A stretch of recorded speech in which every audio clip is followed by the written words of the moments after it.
Abuja, Nigeria's federal capital, constitutionally stands as an entity of special status, complete with its own governance structure, including a minister in charge and one seat in the Senate. That seat is currently occupied by first-term Senator Ireti Kingibe, a civil engineer and member of Nigeria's Labour Party. Recently, Senator Kingibe complained about being sidelined from the running of her constituency, despite her constitutionally protected status as a sole representative of the close to 4 million indigents of the Federal Capital Territory in Nigeria's highest lawmaking body. I have the Honorable Senator joining me now to have a quick conversation about that, as well as a few other critical developments in Nigeria at this time. Thank you, Senator, for joining me on This Day Live. And welcome to This Day Live. Well, I mean, you don't need any introduction. You and I were on this program like over 7 years ago. That's true. But you left us when you went into very active politics. But so it's good. It's a homecoming for you.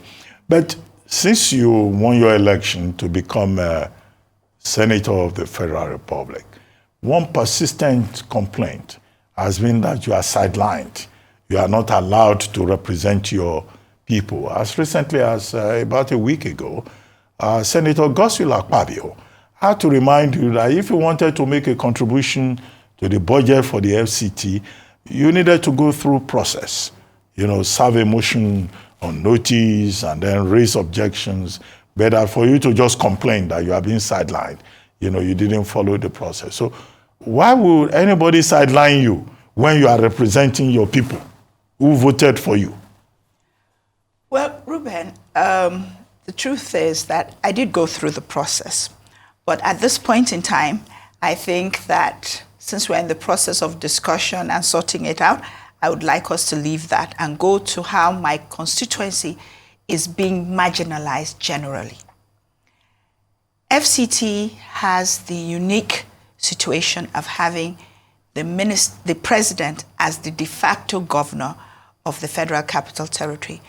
And he administers that territory through a minister and one elected senator and 2 House of Rep members. Also, all the members of the National Assembly, because they are in fact the equivalent of the State Assembly for the Federal Capital Territory. They are also responsible for ensuring that the rights of the people of FCT are maintained just like any other state assembly.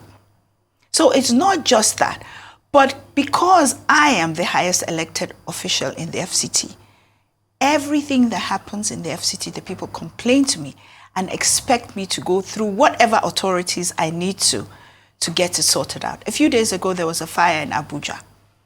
It was me they told, this is what we need, this is what must be done, you must get the minister to do this A, B, C, D.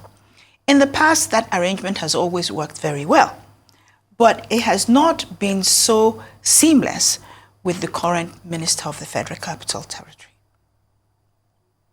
And I'm not sure why, but he has said that he does not, that I claim that I'm the senator of the FCT.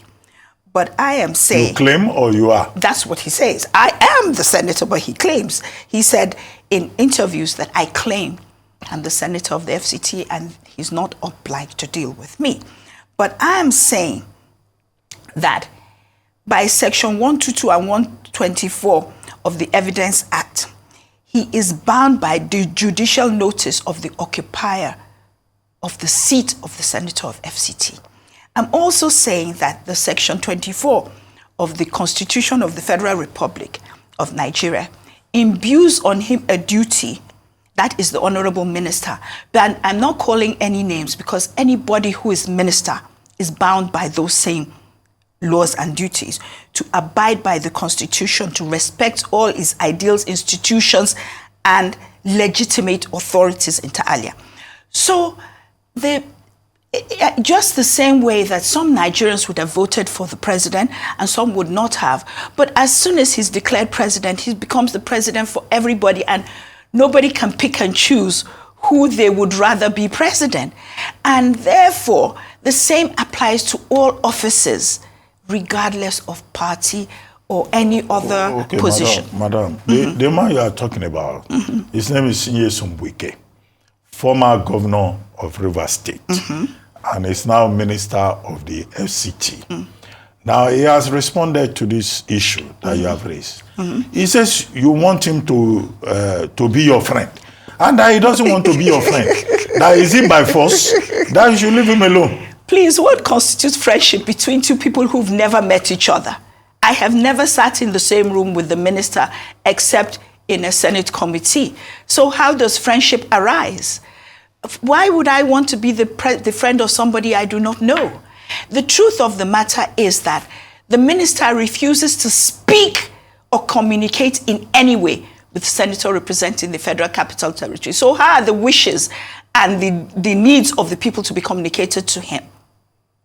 Please tell me if you know a way. Well, but he says he's minister and he's doing his job. He has commissioned some roads. He has renamed some roads. He has built, some projects in the place. He has appointed permanent secretaries. And he says he's concentrating on his work in Abuja. And he doesn't want blackmail. He says you are blackmailing him. To do what? To regard the needs of the people. The minister may be a great minister in a ministry that has no people. But the unique situation of the FCT minister is that apart from infrastructure and roads, he also has to take into consideration the needs of the people in that territory. That's the difference between him and, say, the Minister of Works or any other ministry. The Minister of FCT is almost acting as the governor for the president. So it's not just being a regular minister. He says he commissioned roads. Yes, those roads were started by Mohammed Bello, and I commend him for finishing some of them. But also, just like the people took me on when those roads were commissioned, they said, Madam, you people are celebrating roads in Maitama, Asokoro, and Central Business District. The bulk of the people do not live there. Show me the projects where the people live. That's the difference. It's almost like a governor telling you that he built some roads, so he doesn't care what the needs of the people are. They have needs. So it's not good enough. The people are not impressed. I commend him because I see that some things are done.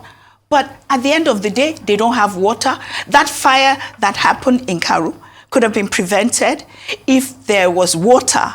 But I don't know if you know Abuja.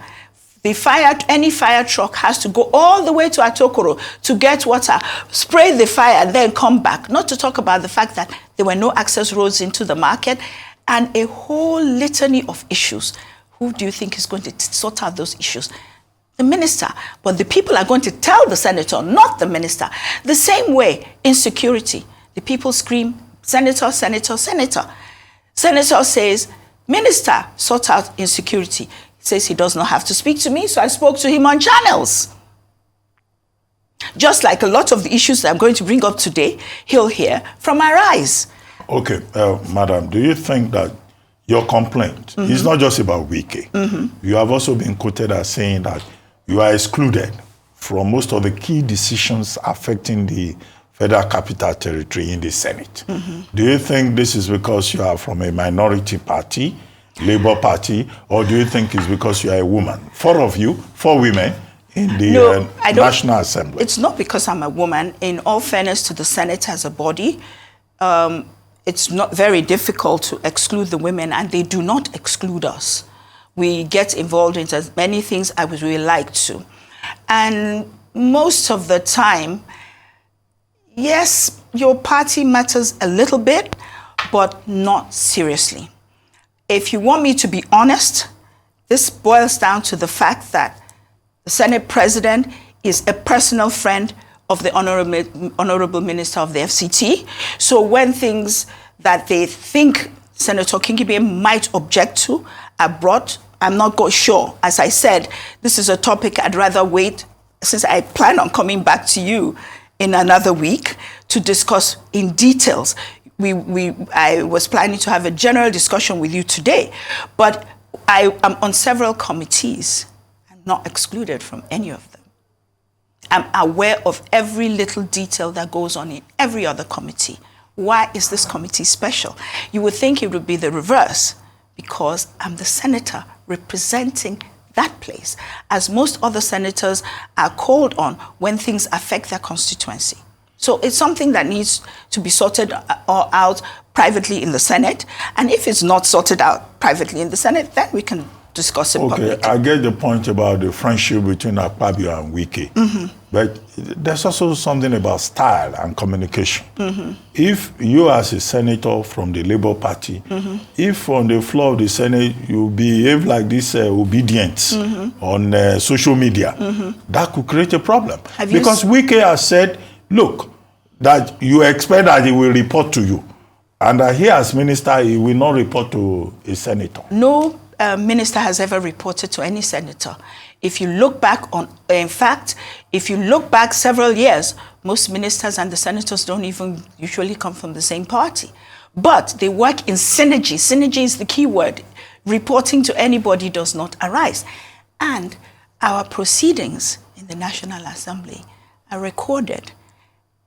Being cantankerous or disorganized is not my style. In fact, I think I have been quieter than I normally am because I was studying the Senate and the dynamics of the place.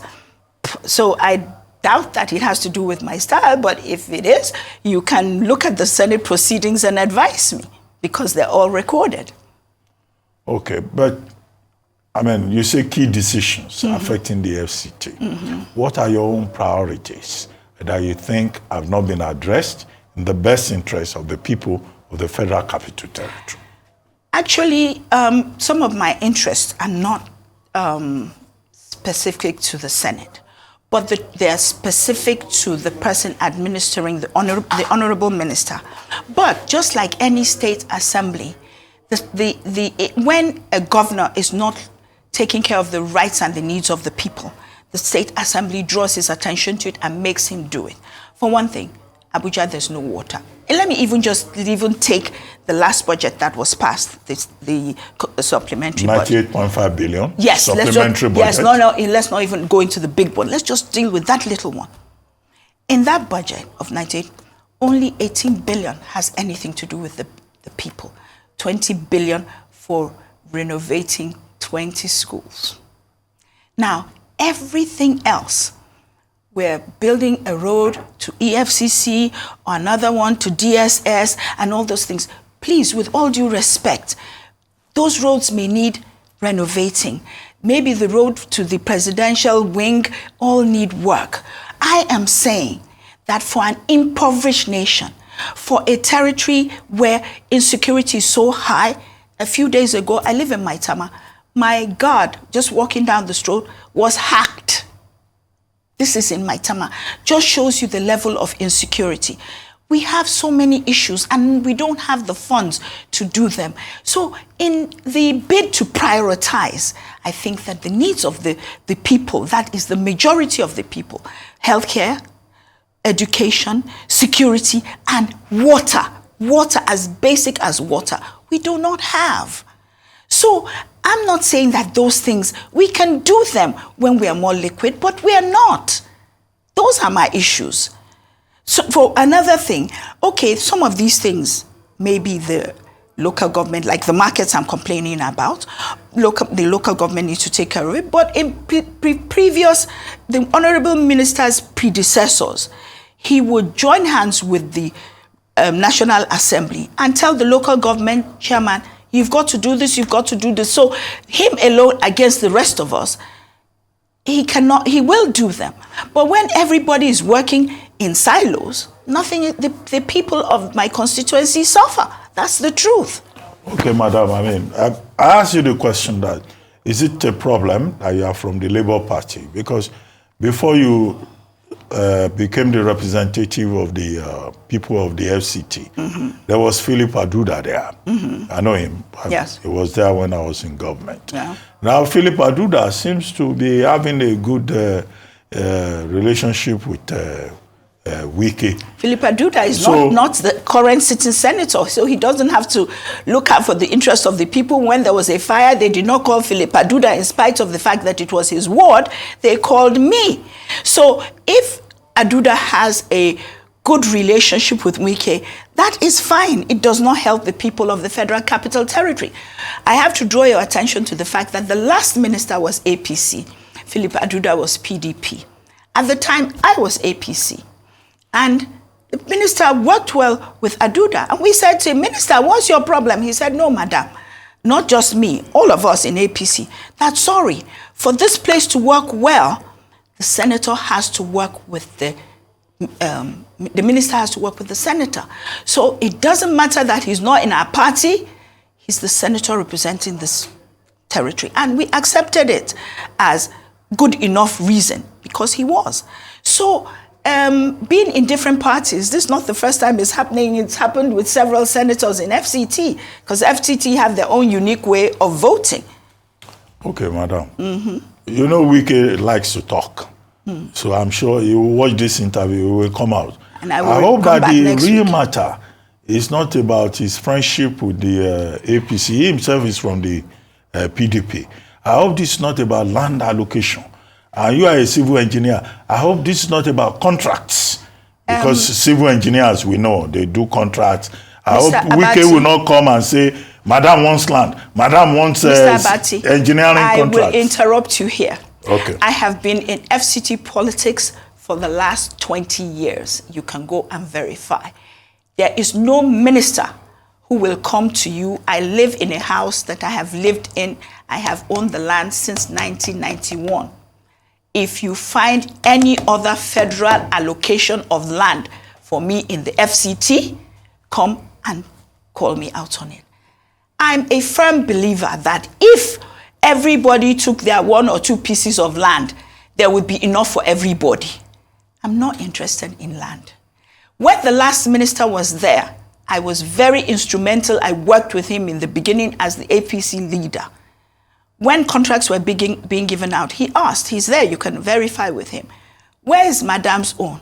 He spoke to me. I said, oh, sorry, Honorable Minister, I'm not a contractor, and that's the truth. I am not. I am not a contractor. I'm a professional. And if I wanted land, I have lived in the FCT since when FCT was just all forest and bush, when there were only 2 houses on Usuma Street. There's no, it goes without saying that I could have acquired a lot more land. So whenever Honorable Minister Wike comes and talks, you should verify. I want to be his friend. He should show you the indicators of friendship with somebody you've never spoken to one-on-one. I've only spoken to him across a long table in a committee meeting. So how does friendship come into our relationship? Okay, you've been quoted as saying that bad governance brought you into the senatorial race to make a difference. Now, you tried first time, it didn't work. Second time, it worked. Do you think that there is good governance in Nigeria now, especially in the month of June, where we are celebrating 1 year of the Tinubu administration? Well, absolutely not. You think the Tinubu administration is not doing well? Excuse me. No, it isn't. I have the utmost goodwill and respect for the president, and I know there's no doubt that he probably wanted to be president so he could make a difference. But as things are right now, it does not augur well for his legacy. A president is only as good as his team. Any leader is only as good as their team. Even little me, I'm constantly tweaking the people who work with me to get the maximum efficiency. So a team, no, I'm sorry, it is not. The people are suffering. I feel that there are several things that can be done. A Marshall Plan that can alleviate things for the moment. And I don't see it being done. All of it is not his fault. It was a build-up to this point. But I also don't see a credible Marshall Plan to solve the problems that we are now in. I only see it getting worse. Well, an ordinary person listening to you will say, well, you are a member of the Labour Party, that this is typical obedient talk. Well, let's put it this way. I turned 70 early this week, and I would think that my mindset would be a little bit different. 70? Yes, Wow. would be a little different from the average obedient, who are all young people. But that being said, we cannot look away from the fact that at least 70% of our population is under 40. So when decisions are being taken, you have to consider the fact that this is how young people feel. This is how they think. It can't be about the lots of things that my children do that I don't quite understand, and I wouldn't do it that way. It doesn't change the fact that this is their time. And therefore, we need to listen to them. So the fact that I'm Labour, I'm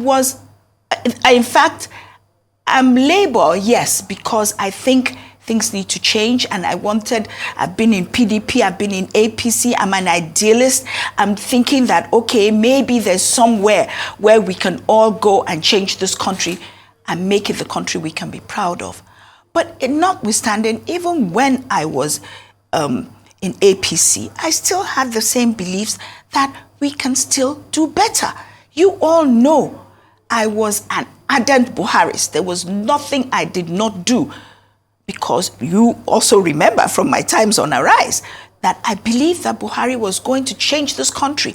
So I did everything, my strength, my money, everything, to ensure that he got, the time they called me in, he didn't think he would get 25% in the FCT. He got 48% because we all mobilized for him. But he didn't also do anything. And things are only getting progressively worse. We are fast getting to where I fear that we're pushing the people to the wall, because now they're hungry. People can absorb everything. Now, as a nation, we're resilient, we're complacent, we're able to take things in our stride, but I don't think we can take hunger in our stride. And that being said, certain things need to be done urgently, nationally. Okay, madam, as we begin to wrap up, let me ask you about women in politics. Mm-hmm. I mean, we talk about women representation in politics. I think in the Senate now, we have just about 4 women. Yes. And then generally, we don't even have up to 5% if you take the entire National Assembly. And yet we have very well-educated women, you know, public-spirited women like your good self. Mm-hmm. And yet they can't get into decision-making positions, except they are made coordinator of women affairs in the parties, or they are made minister of women affairs. What can we do ahead of 2027 to correct this situation? I believe that Nigeria needs legislation for affirmative action. Yes, for women inclusion. I know it works because in the parties, you know, let me give you an example. When they ask for 3 delegates from each ward, they will just all come and bring male delegates. Immediately, the party said 3 delegates from each ward, but 1 must be a woman. They all started to bring the women. So I'm not trying to say that we're always law-abiding, but it would help if it was the law, number 1. Then it meant that then the onus will be on parties, governments, agencies, whatever, to look for competent women. Do you understand? And they are there.